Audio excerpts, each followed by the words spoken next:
Pemirsa, Ade Armando, pegiat media sosial yang juga akademisi, diselamatkan polisi dalam keadaan luka parah di depan DPR RI Tanah Abang, Jakarta Pusat. Kalau gue ada di situ, demi Allah gue bersumpah, gue atau doi yang nggak ada nyawanya. Ya berdoa aja, jangan gue ketemu doi gitu aja. Ya gue seneng aja ngeliat bonyoknya gitu. Mana ada nilai-nilai spiritualitas kok beringas seperti itu pasti nggak ada.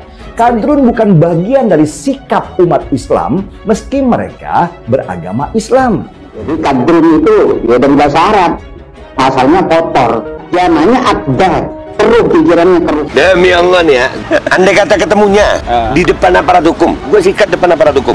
Andai kata ini poporan pistol di depan kepala gue, doi di depan gue, tetep gue sikat. Dia sudah mengganggu keimanan gue. Spiritualitas itu mendorong kita untuk menjadi lebih arif, lebih bijaksana, lebih compassionate, penuh kasih sayang, welas asih begitu.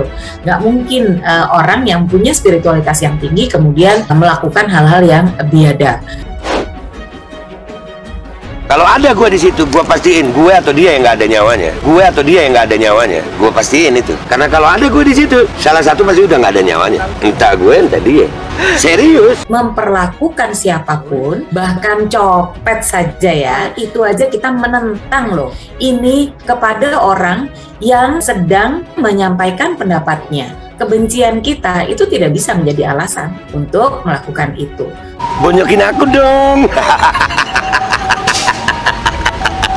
Mau Anda kalau digebukin orang besok, terus orang itu membuat dalil yang sama seperti Anda sampaikan? Gue juga berharap begitu, anjing. Kadrun itu pecundang semua, pengecut semua. Baru berani ketika mereka menjadi massa dan seperti cacing kejepit silit kalau sendirian. Ade Armando babak belur dikeroyok massa saat menghadiri demo 11 April 2022. Aktivis media sosial itu bahkan harus dilarikan ke rumah sakit atas penganiayaan tersebut. Jaringan Gus Durian sangat mengecam tindakan pengeroyokan tersebut. Pasalnya tindakan tersebut dianggap sebagai aksi yang bertentangan dari prinsip hukum, moral, hak asasi manusia hingga agama.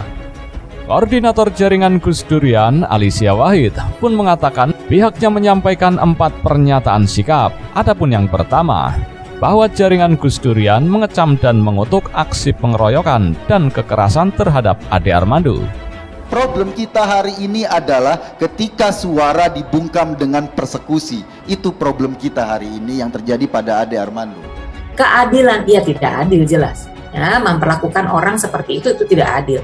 Tidak ada tebusannya sebenarnya dalam hukum Islam buat penista agama kecuali hukuman mati. Takbir. Menurut saya yang paling berat itu adalah menistakan kemanusiaan Bang Ade Armando itu, ya, sampai seperti itu perlakuannya. Kekerasan itu justru menutupi dan menenggelamkan aspirasi masyarakat yang dilindungi konstitusi, ucap Alicia Wahid dikutip dari laman Instagram resmi @jaringan-Gusdurian pada Selasa 12 April 2022. Kedua, jaringan Gus Durian pun mendorong aparat kepolisian untuk mengusut tuntas kasus tersebut, sehingga pelaku mendapat ganjaran hukum yang setimpal. Meminta aparat mengusut tuntas penganiayaan tersebut dan memberikan sanksi kepada pelaku sesuai dengan undang-undang, tambahnya. Jelas posisinya itu tidak setara, dia dianggap sebagai orang yang lebih rendah dan karena itu diperlakukan seperti itu. Dan yang terakhir, penindasan. Itu penindasan secara fisik terjadi demikian vulgar begitu. Nah, itu yang direspons oleh teman-teman Gus Durian. Putri Gus Dur tersebut juga meminta elit politik untuk tidak melakukan provokasi. Menurutnya, provokasi dapat merusak konstitusi yang ada.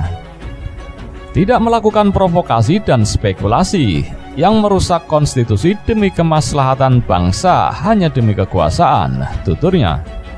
Jejaring Gus Durian meminta dan mengajak masyarakat agar menyampaikan aspirasi tanpa menggunakan sedikit pun kekerasan.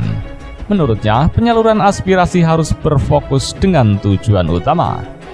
Aksi kekerasan hanya akan menjauhkan substansi aksi dan menyebabkan sentimen negatif dari masyarakat, tutup Alicia. Sementara itu, Kapolda Metro Jaya, Irjen Pol Fadil Imron, menyampaikan pihaknya sudah mengidentifikasi para pelaku pengeroyokan terhadap pegiat media sosial Ade Armando. Seperti diketahui, Ade Armando dikeroyok sekelompok massa perusuh di depan gedung DPR saat aksi demonstrasi mahasiswa pada Senin 11 April 2022. Ia menegaskan pihaknya bakal menangkap pelaku dan melakukan upaya penegakan hukum kepada massa perusuh yang menyusup di barisan mahasiswa. Kami sudah mengidentifikasi kelompoknya sekaligus orang-orangnya.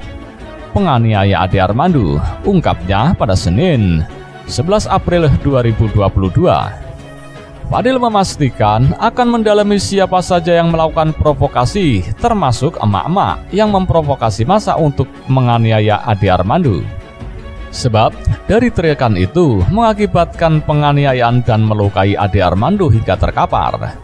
Begitu ada provokasi, itu mudah sekali kemudian berubah menjadi tindakan-tindakan yang tidak manusiawi, tidak terkendali, dan juga susah untuk kemudian dihentikan begitu saja begitu. Dan dalam kondisi seperti itu kelihatannya nalar itu juga sudah berkurang jauh begitu bagi siapapun yang ada di situ, kecuali orang-orang yang memang sudah lebih matang begitu. Kami pelajari dan orang-orang yang menggerakkan, ada yang memprovokasi, tegas dia. Irjen Pol Faldir Imron menyebut petugas kepolisian yang berupaya menyelamatkan Ade Armando juga diserang. Pada saat anggota kami melakukan evakuasi terhadap Ade Armando, massa non-mahasiswa bertambah beringas menyerang anggota, sehingga 6 anggota kami yang melakukan evakuasi terluka, katanya dalam jumpa pers di gedung DPR. Pada saat terjadi perlawanan oleh kelompok massa non-mahasiswa tersebut, saya bersama Pangdam Jaya dan pasukan dari Polda turun langsung untuk memulihkan situasi, terangnya. Pemirsa, Ade Armando, pegiat media sosial yang juga akademisi, diselamatkan polisi dalam keadaan luka parah di depan DPR RI Tanah Abang, Jakarta Pusat. Bonyokin aku dong. Mau Anda kalau digebukin orang besok, terus orang itu membuat dalil yang sama seperti Anda sampaikan? Gue juga berharap begitu, anjing. Kadrun itu pecundang semua, pengecut semua. Baru berani ketika mereka menjadi massa dan seperti cacing kejepit silit kalau sendirian. Karena kalau ada gue di situ, gue pastiin gue atau dia yang nggak ada nyawanya. Gue atau dia yang nggak ada nyawanya. Gue pastiin itu. Karena kalau ada gue di situ, salah satu pasti udah nggak ada nyawanya. Entah gue, entah dia. Serius. Ini puncak kebiadaban nih saya lihat. Perbuatan nggak manusiawi lah sudah. Kalau Anda begini terus, besok kalau ada orang berlaku zalim kepada Anda besok kalau digebukin, jangan nyalahkan orang. Mungkin apa? Ada orang yang nggak suka dengan Anda. Mau Anda begitu? Nggak usah banyak bacot. Nih gue Ade, aturin deh. Tarung bebas. Nggak usah pakai ronde. Nggak mau ngomong caci maki gue. Urusannya gue perlu yang mati. Gue perlu yang mati. Anda ini kadang-kadang kelamaan bacot juga. Anda soalnya juga provokator. Kalau orang sudah cara licik, Anda akan menggunakan kekerasan. Nggak usah munafik lah. Anda ini semua pecundang saya pikir. Jadi jangan Anda buat statement yang seenaknya aja. Mau cari pembelaan diri, membenarkan kebrutalan. Itu salah kaprah. Dalangnya ini masih terus saja berkibar-kibar, nyerocos terus. Ini jelas-jelas mengganggu. Tangkap saja. Polisi jangan ragu-ragu nangkep. Kita melihat ini ada kepedulian. Dan ini sangat sakral. Justru kami menegakkan keadilan. Kami meminta keadilan. Itu manusia tidak tahu diri, bukan masalah dia dokter yang tidak tahu diri, tidak paham dengan ilmu politik. Dia tahu banyak orang gak suka sama dia. Mereka itu pecundang, hanya berani ketika banyak orang. Coba sendirian, mereka kucut kayak kucing oren basah kehujanan. Pengeroyokan yang dialami dosen Universitas Indonesia, Ade Armando, dinilai menjadi bukti adanya kelompok radikal yang menyusup dalam demo 11 April lalu. Apa yang menimpa saudaraku Ade Armando ini adalah bukti radikalisme yang menyusup ke dalam berbagai gerakan politik di Indonesia itu terjadi. Ngeri memang radikalisme ini. Gua aja takut terdekat dia nih. Tapi dengan kadrun di negeri ini sulit memetakan siapa mereka karena mereka berbaur di masyarakat dan berpenampilan agamis di tengah masyarakat yang religius. Saya meminta bikin aksi demo berjilid-jilid itu sukses. Kalau memang mau negara ini aman, tangkap semua yang terduga terlapor penista agama, jadi aman. Kalau nggak ditangkap, kejadian seperti ini. Radikalisme berbalut agama memang mengerikan. Mereka menyusup ke sendi-sendi pendidikan, pemerintahan, termasuk TNI dan Polri lewat pengajian-pengajian. Pelaku pengeroyokan yang telah kita identifikasi, benar 2 orang telah kita tangkap hari ini, 1 di daerah Jonggol, 1 di daerah Jakarta Selatan, di mana dari kedua orang yang telah kita amankan ini, pekerjaannya ini bukan mahasiswa. Kemudian terhadap 4 orang lagi yang sedang kita lakukan pengejaran, ini juga teridentifikasi bukan kelompok dari mahasiswa, mereka bukan dari kelompok.